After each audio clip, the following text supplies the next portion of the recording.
लेकिन ये साला कर क्या रहा है यहाँ पे? এই ভাই বন্ধু তুই কত ভাই আপনার দোকানে ভালো শার্টের কাপড় আছে না? ভাই সবচেয়ে যেটা দামি কাপড় আর ভালো কাপড় আপনার দোকানে ওই কাপড়টা বাইর করেন।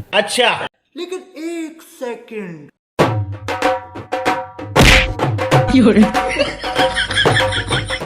ভাই আমার দোকানের সবচেয়ে দামি কাপড় এটাই 3000 টাকা পিস। দেখেন ভাই সুন্দর আছে। বন্ধু তাহলে আমরা এই কাপড়টাই নিবো, সবচেয়ে দামি কাপড়, যেহেতু পিকনিকে যাবো আমরা, টাকা পয়সা বিষয় না, কি কস? হ্যাঁ ভাই এটাই কাটেন, 2 পিস দেন, মানাইবে ভালো। ভাই তাহলে 2-2-4 গজ কাটেন। ভাই 2 সাইকেল সাইড দেন তো। रुको जरा सबर करो। ওই ভাই সকালে যে আমার কুত্তার লাগে 2 গজ কাপড় নিলাম, কাপড়টা কি নাই? 1 গজ কাপড় শর্ট পড়ছে। ভাই কোন কাপড়টা নিছিলেন আমার তো মনে পড়তেছে না। আরে মেয়ে আপনার হাতে যে কাপড়টাই তো সকালে আমার কুত্তার লাগে নিয়েছিলাম। 2 গজ দিছিলাম না, 60 টাকা গজ, 120 টাকা দিয়া আরেক গজ দেন।